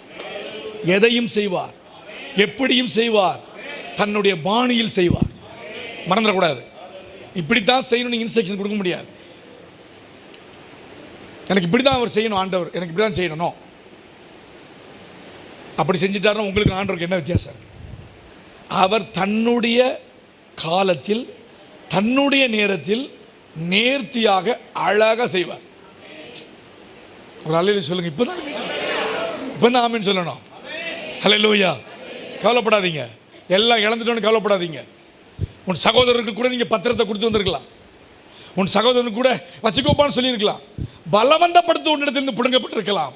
எப்படி இருந்தாலும் ஒரு காலம் ஒன்று வரும் பொழுது அவர்களை பார்க்கிலும் நீ குறுகாமல் பெருகுகிறதை கர்த்தர் உனக்கு காண்பிப்பார். பெருகிறதை ஆண்டவர் காண்பிப்பார். 2 போயாச்சு. லோத்து தெரிந்து கொள்ளப்பட்டதான அந்த இடத்திற்கு அவன் கொடுக்கக்கூடிய டெஃபினிஷன், இது கர்த்தருடைய தோட்டத்தை போலவும் எகிப்து தேசத்தை போலவும் இருக்கிறது. It's like a garden of Eden and like Egypt. Wow! எகிப்து தேச நாட்களில் ஒரு பயங்கரமான நாகரிகம் பெருத்த தேசம். பிரமிடு, பிரம்மாண்டமான கல், பிரம்மாண்டமான பில்டிங்ஸ், பெரிய அளவில் இருந்த ஒரு தேசம். பாபிலோன் கேட்கவே வேண்டாம். பாபிலோனுடைய சால்வை பெரியது, அங்கே இருந்த குதிரைகள் பெரியது, அங்கே இருந்த தங்கங்கள் பெரியது. இதான் பாபிலோன் தேசம். அந்த தேசத்தில் உருவாக்கப்பட்டு ஆண்டவரால் உருவாக்கப்பட்டது தான் இந்த ஏதேன் தோட்டம்.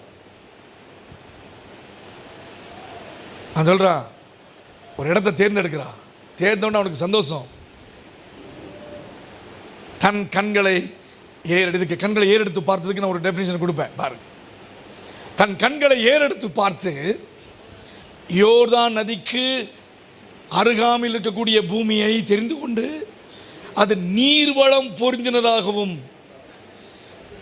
கர்த்தர் சோதோமையும் குமாராவையும் அழிக்கும் முன்னே சேவாருக்கு போகும் வழி மட்டும் அது கர்த்தருடைய தோட்டத்தை போல இருந்தது. நடந்தது என்ன? நீர்ப்பாய்ச்சலான இடத்தை பார்க்கிறான், தோட்டம் மாதிரி இருக்கு. அவன் தன் கண்ணை ஏறெடுத்து பார்க்கிறான். பேசின உடனே அந்த 13ஆம் அதிகாரத்திற்கு, லோத்து யோர்தானுக்கு அருகான சமபூமி முழுவதையும் தெரிந்து கொண்டு கிழக்கே பிரயாணப்பட்டு போனான்.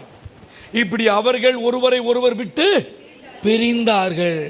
Now they set apart, they are parted, they have separated their own way.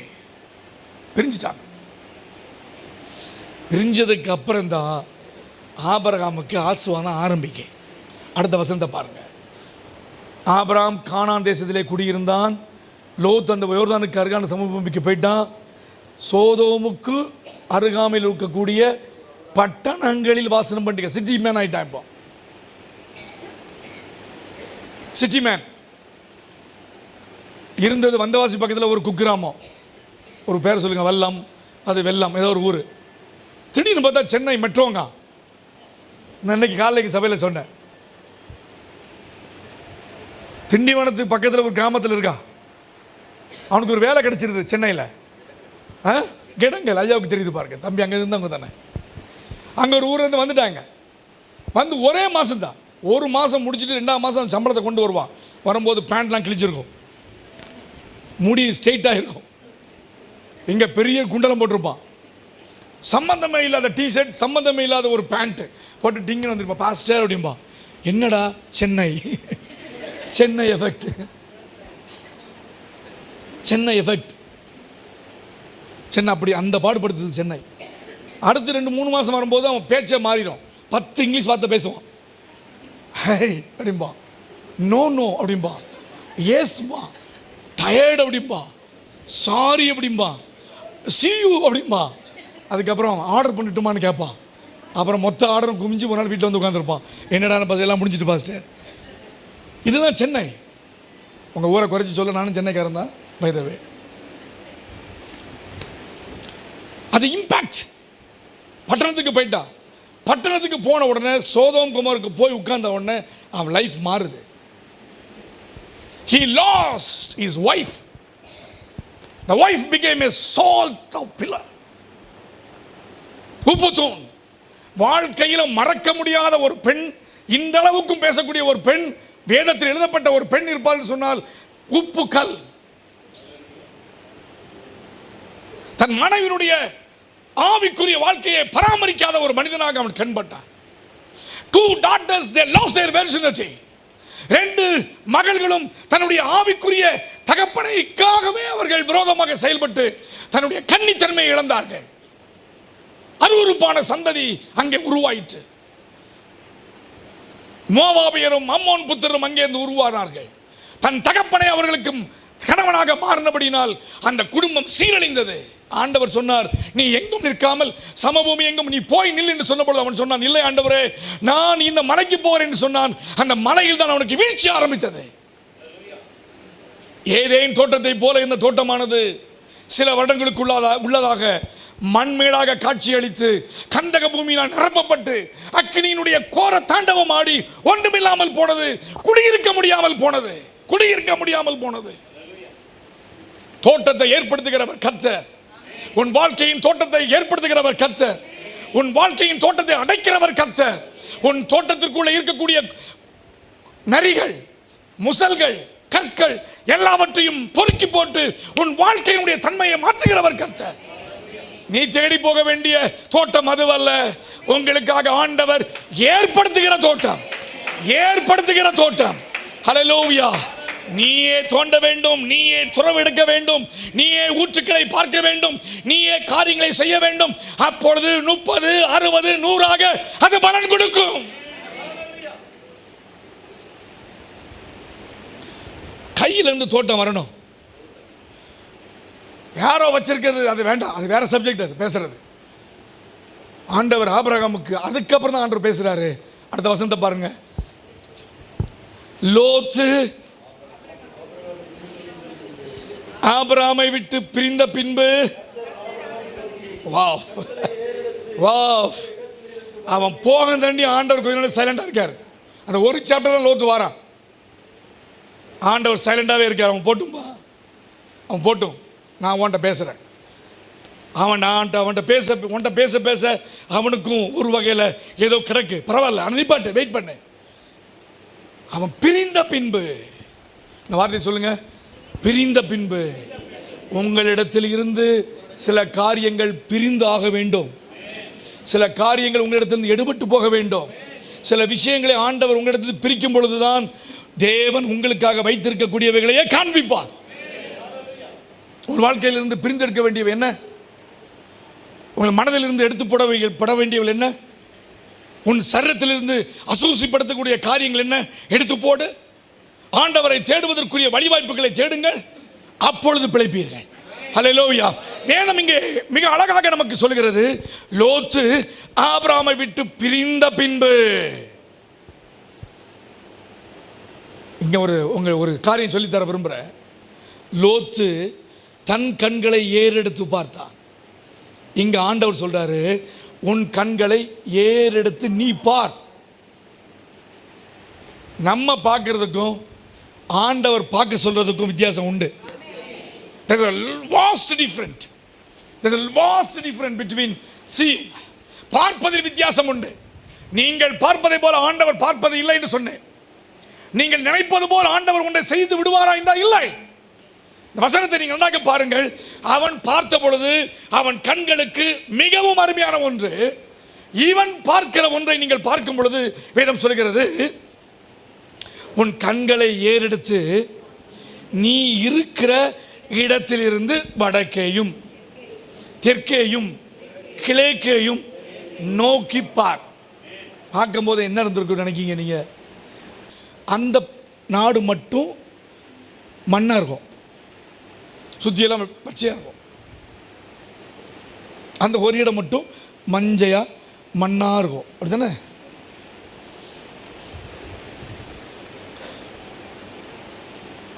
இந்த மண் செறிந்திருக்கக்கூடிய இடத்தை தான் ஆண்டவர் சொன்னார், அது பாலும் தேனும் ஓடுகிற நல்ல தேசம். மண் இருந்து எப்படி தான் நமக்கு என்ன? தண்ணி இருந்தால் என்ன, இல்லட்ட என்ன? எப்படி இருந்தால் உங்களுக்கு என்ன? உங்களுக்கு தேவை அவர் சொன்ன வாக்குத்தத்தம் பண்ண தேசம். நான் ஒரு வெளிநாட்டுக்கு சென்றிருந்தேன். அப்பொழுது ஒரு பாஸ்டர் இடத்துல வந்தார். பாஸ்டர், இந்த வாட்டர் குடிங்க அப்படின்னார். அந்த வாட்டரை குடிக்கும்போது அது ஒரு பியூரிஃபையர். அதை அப்படி திறந்து பார்த்தா அதில் எந்த கனெக்ஷனும் இல்லை, ஒயருக்கு மட்டும் ப்ளக் பண்ணியிருக்காங்க, அவ்வளோதான். வேறு தண்ணி வர்றதுக்கு போகிறதுக்கு எதுவுமே இல்லை. ஆனால் தண்ணி தந்தால் தண்ணி வருது. அதை குடித்த உடனே அவர் சொல்கிறார், இது இஸ்ரேல் நாட்டில் தயார் பண்ண மிஷின், காற்றுல இருந்து சக் பண்ணி தண்ணி கொடுக்கு. தண்ணி இருந்தால் என்ன, இல்லைன்னா என்ன? கர்த்தர் ஒருவனை ஆசீர்வதிச்சு அவனுக்கு மூளையும் கொடுப்பார், அறிவை கொடுப்பார், ஞானத்தை கொடுப்பார். ஆண்டவருடைய ஆசீர்வாதம் என்பது it's a package. It's a package. It is not one. It is a full package. எல்லாமே இருக்கும், எல்லாமே இருக்கும். அவர் பேசுறது, நம்புறது, நீங்க நினைக்கிறது, நீங்க கேட்பது, அறிவு, ஞானம், புத்தி, விவேகம், ஆசீர்வாதம், நன்மைகள், திரளானவைகள் எல்லாம் சேர்த்து ஆண்டவர் கொடுப்பார். எனக்கு ஆச்சரியமாச்சு. ஓ வா, இப்படி நாட்டில் ஒன்று இருக்கு. நல்லா புரிஞ்சுக்கோங்க. இதெல்லாம் பார்க்கும்போது அவன் என்ன பார்த்துருப்பான்? மண்மேடாக இருக்குது, சரி பரவாயில்ல, கிழக்க மேற்க வடக்குன்னு சொல்லிட்டாரு, கிளம்புவோம், முடிஞ்சிச்சு. சொல்லிட்டு சொல்கிறாரு, நீ பார்க்கிற இந்த பூமி ஏதேன் தோட்டத்தை போல் இல்லை. ஆபிரகாமே, அடுத்த பேசியிருப்பாரு, ஆபிரகாமே நீ பார்க்குற இந்த பூமி நீ நினைக்கிற மாதிரி உங்கள் அண்ணன் உங்கள் மகன் லோத்து சொன்ன மாதிரி இல்லை. ஆனால் உனக்கும் உன் சந்ததிக்கும் என்றைக்கும் இருக்கும்படி கொடுத்து உன் சந்ததியை பூமியின் தூளை போல பெருக பண்ணுவேன். ஒருவன் பூமியின் தூளை எண்ண கூடுமானால் உன் சந்ததியும் எண்ணப்படும். இந்த தேசம் எம்மட்டு நீளமோ அவ்வளவு தூரமும் நீ நடந்து திரி, அதிலே உன் கூடாரத்தை போடு. ஆண்டவர் மறுபடியும் ஆபிரகாமுக்கு சொன்னது என்ன தெரியுமா? நான் சொல்ற இடத்துல நீ போய் உட்கார், அங்கே தான் நான் ஒன்று ஆஸ்வதிக்க முடியும். வேறு எங்கேயும் ஒன்று நான் ஆசீர்வதிக்க முடியாது. அப்பொழுது ஆபிரகாம் கூடாரத்தை பெயர்த்து கொண்டு போய் எப்ரோனில் மம்ரேயின் சமபூமியிலே குடியிருந்து அங்கே கர்த்தருக்கு ஒரு பலிபீடத்தை கட்டினான். அருமையான தேவ ஜனமே, உங்களை ஆண்டவர் ஆசீர்வதிக்கும் போது உலகத்தின் ஆசீர்வாதத்தினாலும் நாம் திளைத்து விடாதபடிக்கு, உலகத்தில் தேவன் கொடுத்த நன்மையினால் நாம் திருப்தி அடைந்து விடாதபடிக்கு, நாம் அவருக்கென்று உடன்படிக்கை ஏற்படுத்தின ஜனம் என்பதை மறந்துவிடக்கூடாது. covenant with God. You are a covenant people. நீங்கள் சாதாரண ஆள் கிடையாது. covenant என்ன? கான்ட்ராக்ட்னா என்ன? என்னம்மா? அது ஒரு டைம், அவ்வளோதான். ஆனால் ஆண்டவர் சொன்னார், என்றென்றைக்கும் உன்னோட உடன்படிக்கை பண்ணுறேன். இந்த உடன்படிக்கை யாரும் மாற்ற முடியாது. திருமணத்தில் நம்ம சொல்கிறது அந்த கவனன்ட் கான்ட்ராக்ட் கிடையாது. அமெரிக்காவுக்கு போனீங்கன்னா கான்ட்ராக்ட். சென்னையிலையும் பெங்களூர்லையும் வந்துட்டு கேள்விப்படுறேன். 3 மாதம் என் கூட அடுத்த மாதம் கிளம்பி போயிரு. கான்ட்ராக்ட். ஆனால் ஆண்டவர் சொல்ல, நித்திய உடன்படிக்கையை ஏற்படுத்தினேன். சொல்லட்டுமா ஒன்று, எப்போ ஆண்டவர் உங்கள் பேரை சொல்லி அழைச்சிட்டாரோ அதிலேயே உடன்படிக்கை வந்துட்டு, அந்த உடன்படிக்கையினுடைய சரத்து என்ன? What is the content message of the covenant? ரொம்ப simple. I am your God, you are my people. That's it. நான் உன் தேவனாக இருப்பேன், நீ என் ஜனமாக இருப்பாய். சத்தமாக கரங்களை தட்டி ஆண்டவருக்கு ஒரு மகிமை செலுத்தி, ஆண்டவரே இப்பேற்பட்ட பெரிய அழைப்பிற்கு நீ என்னை அழைத்தபடியினாலே உமக்கு நன்றி ஆண்டவரே. ஹல்லேலூயா, ஹல்லேலூயா. இப்பொழுதுதான் நான் வசனத்தை சொல்ல போகிறேன். அதான் பிரசங்கத்தினுடைய கால்வாசி வந்திருக்கு. வசனத்தை வாசிக்கலாமா? இதுதான் நம்முடைய பிரசங்கத்தினுடைய வசனம். 17ஆம் அதிகாரம் 2ஆம் வசனம். நான் உனக்கும் எனக்கும் நடுவாக என் உடன்படிக்கையை ஏற்படுத்தி உன்னை மிகவும் திரளாய் பெருக பண்ணுவேன். I will bless you exceedingly, numerously. 10 நிமிஷம் பேச. I will bless you exceedingly. 12ஆம் அதிகாரம் 13, 14, 15க்கு வந்ததுக்கு அப்புறம் தான் ஆண்டவர் அவனோடு பேசுகிறார். 15ஆம் அதிகாரம் 5, 6 வாசிங்க.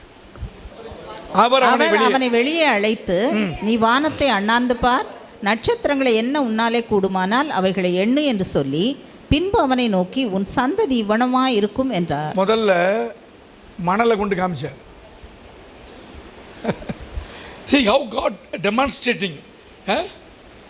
ஒரு எக்ஸாம்பிள் எப்படி கொண்டு வராரு பாருங்க. சாதாரணமாக இதை என்னப்பானா எண்ணிடுமா உட்காந்து, அவரோட அனந்த ஞானத்தை பாருங்க. ஒரு ஏதாவது ஒன்று போட்டு என்னடானா உட்காந்து விடிய விடிய உட்காந்து ஒரு 50 நாள், ஒரு 5 வருஷம் கூட கொஞ்சம் எண்ணிடுவான். கரெக்டாக கூப்பிட்டு போனார். மணலை பாருடானார். மணலை கொண்டு காமிச்சு என்ன பண்ண போகிறோன்னு நினச்சிருக்கலாம். இதை என்ன முடியுமான்னு கேட்காது. Sorry sir, countless. நேராக வான்னு கூப்பிட்டு போகிறார் வெளியில். மேலே பாருடா அப்படிங்கிறார். மேலே பார்த்த உடனே அவன் இப்படி பார்க்குறான். முடியுமா? முடியாது. முடியும், நான் சொல்ல முடியும். 2 ஆசீர்வாதங்கள் இருக்கிறது. ஒன்று, பூமிக்குரிய ஆசீர்வாதத்திலும் உன்னுடைய சந்ததி பெருகும், வானத்துக்குரிய ஆசீர்வாதத்திலும் உன் சந்ததியை நான் பெருக பண்ணுவேன். இதான் அடையாளம், இதான் அதனுடைய ஆவிக்குரிய அர்த்தம். கர்த்தரை விசுவாசித்தான், அவன் கர்த்தரை நம்பினான், கர்த்தரை விசுவாசித்தான், கர்த்தரை அவன் ஒருபோதும் சந்தேகிக்கவில்லை. ஆகவே அது அவனுக்கு நீதியாக கர்த்தர் எண்ணினார். ஆமென். ஆபிரகாமுடைய லைஃப்ல நீங்க கொஞ்சம் படிக்கணும். வீட்டில் உட்காந்து நிறைய வாசிக்கணும், படிக்கணும். இது ஒரு லைஃப் ஜேர்னி. ஒரு நாளில் நடந்ததெல்லாம் இல்லை. இது பல வருஷங்கள் நடந்த சம்பவங்கள். இந்த சம்பவங்கள் அவனுடைய வாழ்க்கைக்கு என்ன விதமான நன்மையை கொண்டு வந்திருக்கும்? இஸ்மவேல் பிறந்துட்டான். இஸ்மவேல் பிறந்த உடனே அங்கே எல்லாருக்கும் ஒரே சந்தோஷம். என்ன சந்தோஷம்? நம்ம எஜமானுக்கு ஒரு குழந்தை பிறந்துட்டு, இவருக்கு குழந்தை பெறக்கூடிய அந்த ஆற்றல் உண்டு, அந்த எப்படிங்கிற ஒரு மேற்போக்கான பேச்செல்லாம் வந்துட்டு ஆண்ட சொன்னார், இல்லைப்பா, நீ நீ நினைக்கிற மாதிரிலாம் அந்த பையன்லாம் கிடையாது. நான் வாக்கு கொடுத்தேன் தெரியுமா, அந்த வாக்கு தத்தத்தின் பையன் ஒருத்தன் உண்டு. அவன் பிறந்ததுக்கு அப்புறம் தான் இதெல்லாம் கரெக்டாக வரும். அவனுடைய சந்ததி தான் இது. பூமியில் அந்த உலகத்திற்குரிய ஆசீர்வாதங்களை பெறுவதற்குரிய ஒரு மகன் அங்கே இருந்தான், உண்மைதான், இல்லை என்று சொல்லவில்லை. ஆனால் நான் உனக்கு தரக்கூடிய வாக்கு தத்தத்தின் பையன்.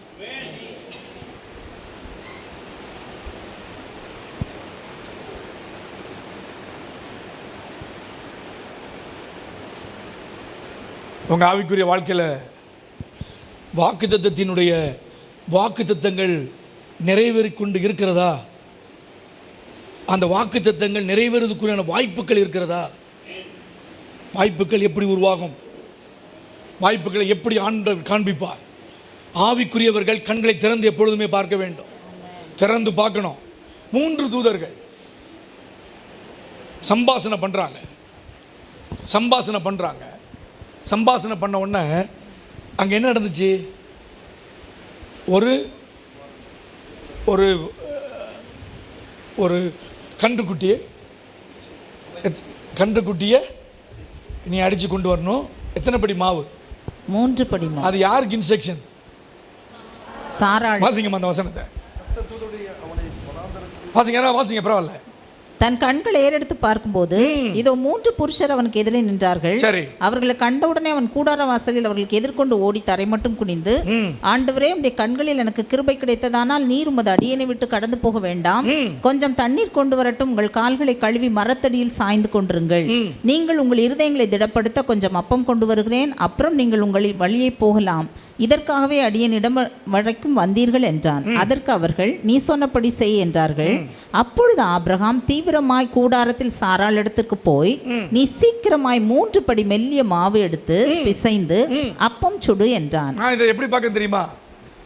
இந்த 3 தூதர்களும் வந்து பிசிக்கலா இந்த அம்மா ஃபிட்டா இல்லையா?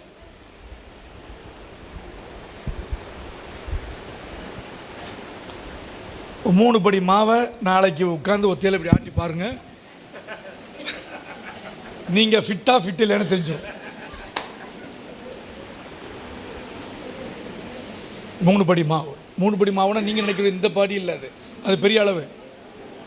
ஒரு தோட்டம் அங்கே அவங்களுக்கு இருந்த அந்த டென்னுக்குள்ளே போய் ஒரு சின்ன காஃபை பிடிச்சிட்டு வந்து ஆட்டுக்குட்டி, அது என்ன குட்டி, அது என்ன குட்டி, அது மாட்டு மந்தைக்கு ஓடி இளம் கன்று கொளுத்தது. ஒரு 25 கிலோ 20 கிலோ 15 கிலோ அப்படியே கொழுந்து இருக்கு. அந்த கொண்டு வந்து நீங்களே வெட்டி நீங்களே ரெடி பண்ணிட்டீங்கன்னா யூ ஆர் ஃபிட்.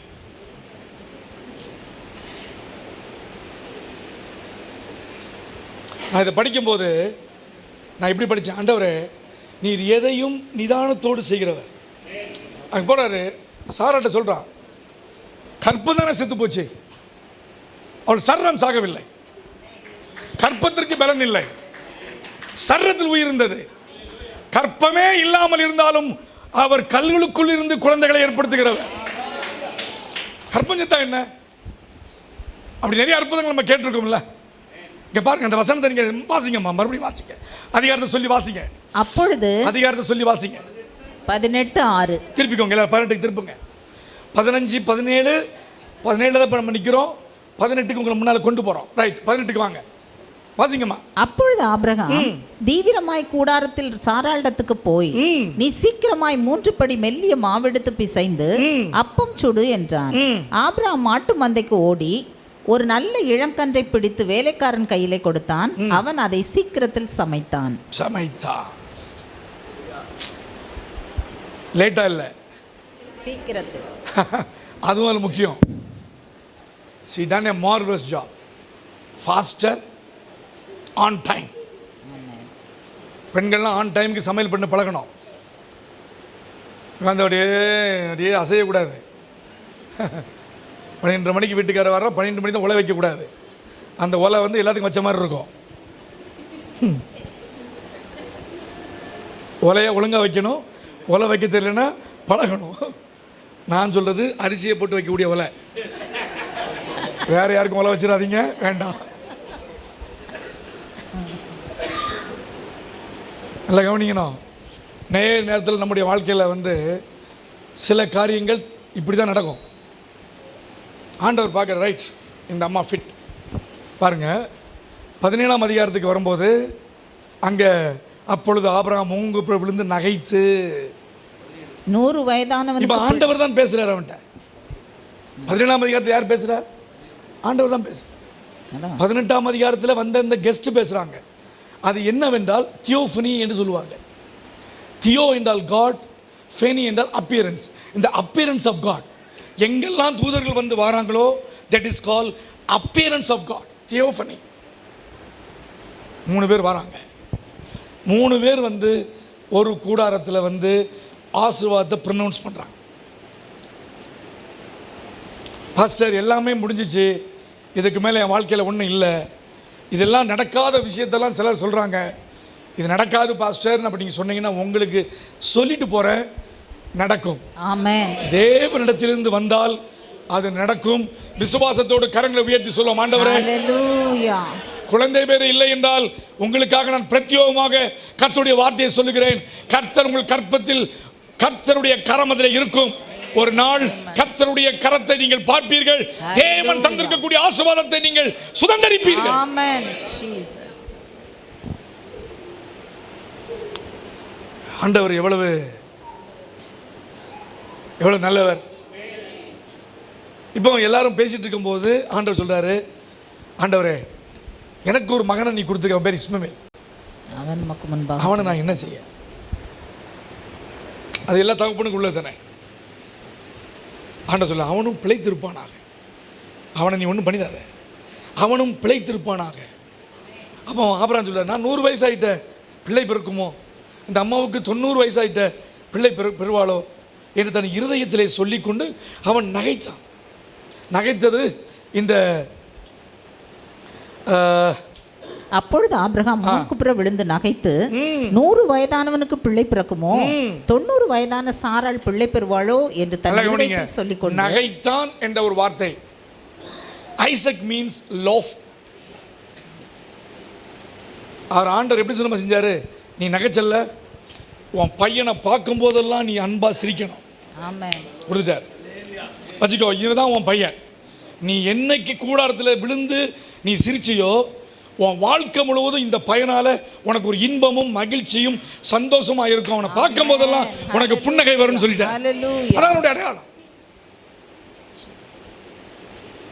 நான் அடிக்கடி வேடிக்கைக்கு சொல்லுவேன், ஒண்ணு கண்ணே கண்ணு அருமையான பையன் ஐசக்.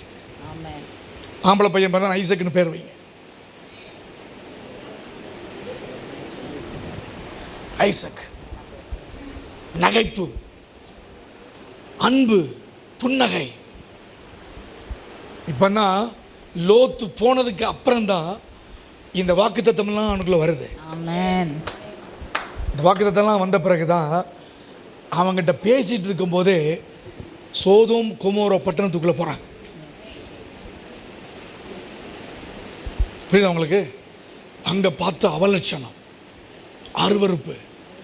லோத்துவும் அவனுடைய பிள்ளைகளும் அந்த கூட்டத்தோட மாட்டி, அது ஒரு ஆண் புணர்ச்சி தேசம்,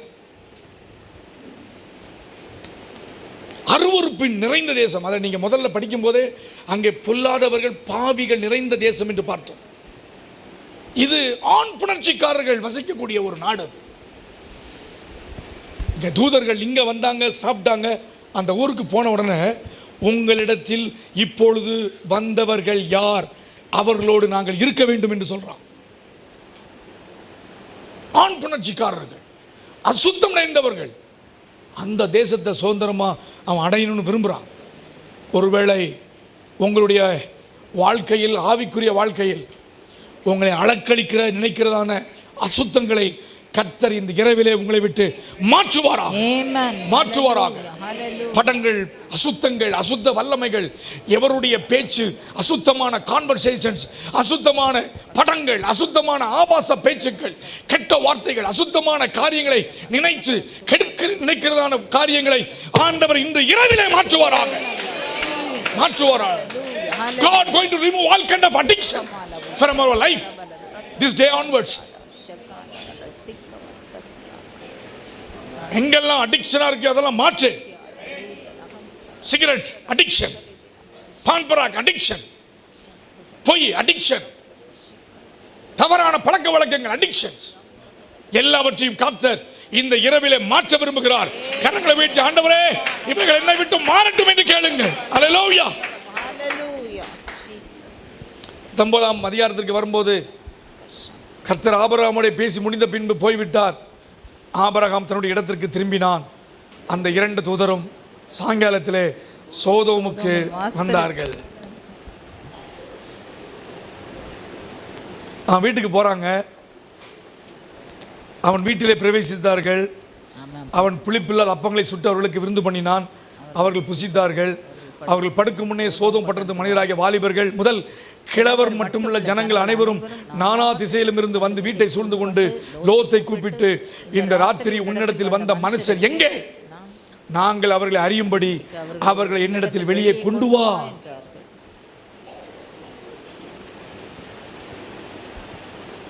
அதோடு முடிச்சிருந்த ரைட். அதில் ஒரு ஒரு ஒரு ஒரு தவறான எண்ணத்திற்கு போன லோத்தினுடைய பதில் தான் மிகவும் மோசமானது. அப்பொழுது லோத்து வாசலுக்கு வெளியே வந்து தனக்கு பின்னாலே கதவை பூட்டி அவர்களிடத்தில் போய், சகோதரரே, இந்த அக்கிரமம் செய்ய வேண்டாம். இதோ புருஷரை அறியாத 2 குமாரத்திகள் எனக்கு உண்டு. அவர்களை உங்களிடத்துக்கு வெளியே கொண்டு வருகிறேன். அவர்களுக்கு உங்கள் இஷ்டப்படி செய்யுங்கள். ஒரு தகப்பன் செய்கிற செயல் இது அல்ல. பாதுகாக்க வேண்டியவன் பிள்ளைகளையும் குடும்பத்தையும் அரவணைத்து பாதுகாக்க வேண்டிய அவனுடைய வாழ்க்கை தாறுமாறாய் போய், அவன் சொன்னதுனால தான் அந்த 2 பெண் பிள்ளைகள் அவனோடையே இருக்கிறார்கள். அந்த பிள்ளைகள் சொன்ன ஒரு வார்த்தை, இது ஒரு பெரிய பிரசங்கம், இதை நான் இப்போ பண்ண முடியாது, நான் இதோட 2 நிமிஷத்தில் முடிச்சிடுறேன். அந்த சோதம் குமர பட்டணம் எரியுது. இவங்கெல்லாம் மலைக்கு போயிட்டாங்க. அந்த பொம்பளை பிள்ளைகள்லாம் சொல்லுது, இனிமேல் இந்த பூமியில் எங்களை திருமணம் செய்வதற்கு எவரும் இல்லை. அவங்களுடைய கொட்டேஷன் தான், அவங்களுடைய வார்த்தை தான். அவங்களுடைய பார்வையில் இந்த தேசம் அக்கினியால எரிஞ்சிட்டு, ஓவர், இந்த குளோபே எரிஞ்சிட்டு, இந்த நாடே எரிஞ்சிட்டு, இன்னும் அவ்வளவுதான். மிக குறுகிய விசுவாச வாழ்க்கை நிறைந்த லோத்தினுடைய பிள்ளைகள், விசுவாசம் அற்ற ஒரு சந்ததி, பலவீனமான ஒரு வாழ்க்கை முறை, கர்த்தரை நம்ப முடியாத அளவிற்கு இருக்கக்கூடிய பலவீனமான ஆவிக்குரிய வாழ்க்கை. ஆசாரியனாக இருக்க வேண்டியவன், குடும்பத்தை வழிநடத்துகிற தகப்பன், தன் பிள்ளைகளுடைய வழி எப்படி போனாலும் பரவாயில்லை என்று நினைக்கிறதான தகப்பன், தன்னுடைய பிள்ளைகளை சரியாக நீதி கற்பிக்காத ஒரு மனிதன்.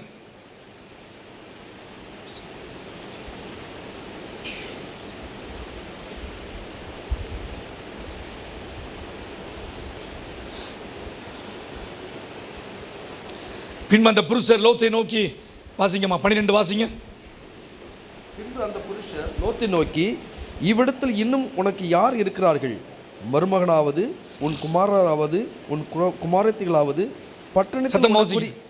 பட்டணத்தில் உனக்குரிய எவர்களாவது இருந்தால் அவர்களை இந்த ஸ்தலத்திலிருந்து வெளியே அழைத்து கொண்டு போ. 14 வாசிங்க. 14. அப்பொழுது லோத்து புறப்பட்டு தன் குமாரத்திகளை விவாகம் பண்ண போகிற தன் மருமக்களுமாரோட பேசி, நீங்கள் எழுந்து இந்த ஸ்தலத்தை விட்டு புறப்படுங்கள், கர்த்தர் இந்த பட்டணத்தை அழிக்கப் போகிறார் என்றான். அவனுடைய மருமகன்மாரின் பார்வைக்கு அவன் பரியாசம் பண்ணுகிறதாய் கண்டது. இப்போ அவங்களுக்கு பிள்ளையும் இல்லை, திருமணம் பேசியிருக்காங்க. இவன் பைத்தியக்கார மாதிரி உலகிட்டு இருக்கான். ஏதோ ஒன்று ஆண்டவர் என்று சொல்லிப்பார் நினைக்கிறேன். ஏன்னா ஏதோ ஆண்டவர் ஜபம் ஒரு பேருக்கு சில சமயத்தில் நம்ம ஜெபம் பண்ணுவோம்ல, ஆண்டவரே ஸ்தோத்திரம், நாளுக்காக நன்றி, இயேசுவின் நாமத்தில் பிதாவே, முடிஞ்சு. நம்ம ஜெபம் பண்ணுறோம்ல, திடீர்னு படுக்கையில் உட்காந்து படுக்கையிலே உண்மை தியானிக்கிறேன்னு நீட்டமாக படுத்துருவான். படுக்கையில் உண்மை தியானிக்கிறேன், நான் முழுவதும் உண்மை நினைக்கிறேன். இந்த மாதிரி கூட லோத்து இருந்திருக்கலாம். எனக்கு பார்வையில் அப்படி தான் தெரியுது. லோத்தினுடைய வாழ்க்கை ரொம்ப வீக் கிறிஸ்டியன் லைஃப், ரொம்ப பலவீனமான கிறிஸ்தவ வாழ்க்கையை வாழ்ந்துருக்கான். கிறிஸ்தவ வாழ்க்கைன்னு சொல்ல முடியாது, ஒரு ஆவிக்குரிய வாழ்க்கை. ஒரு பலவீனமான, ஒரு தோற்றுப்போன, ஒரு ஆவிக்குரிய நிலைமையில் வாழ்ந்த தலைவன் அவன். எப்படி இருக்க வேண்டிய ஆள்? எப்படி இருக்கணும்? நீங்கள்லாம் வைராக்கியம் இருக்க வேண்டியவர்கள் அல்லவா? தேவனுக்காக நிற்க வேண்டியவர்கள் அல்லவா? உங்கள் விசுவாசம் இன்னும் கட்டி எழுப்பப்பட வேண்டும் அல்லவா? இதுவரையிலும் விசுவாசம் கட்டப்படாதபடிக்கு சோர்ந்திருக்கிற நிலைமையும் கர்த்தர் மாற்ற விரும்புகிறார். நீ லோத் அல்ல, தேவனால் பிரித்துக் கொள்ளப்பட்ட ஆபிரகாமின் சந்ததி. ஆமென். உன்னிடத்தில் இந்த ராஜாக்கள் புறப்படுவார்கள். Yes. உன்னிடத்தில் ஆண்டவராகிய இயேசு கிறிஸ்து பிறப்பார். ஆமென். ஹல்லேலூயா. Hallelujah. உன் சந்ததி பெயர் புகழ் விளங்கக்கூடிய அளவிற்கு கர்த்தர் உன்னை ஆசீர்வதிப்பார். லோத்தின் சந்ததி அல்ல, லோத்தின் சந்ததி இன்றளவும் பேசப்படக்கூடிய அவலட்சணமான சந்ததி அல்ல. என் சந்ததி கர்த்தரால் உருவாக்கப்பட்ட சந்ததி. எல்லா கரங்களை தட்டி Hallelujah. ஓ ராபாபா சந்துலாபா ஒரு யாக்கபா. Hallelujah.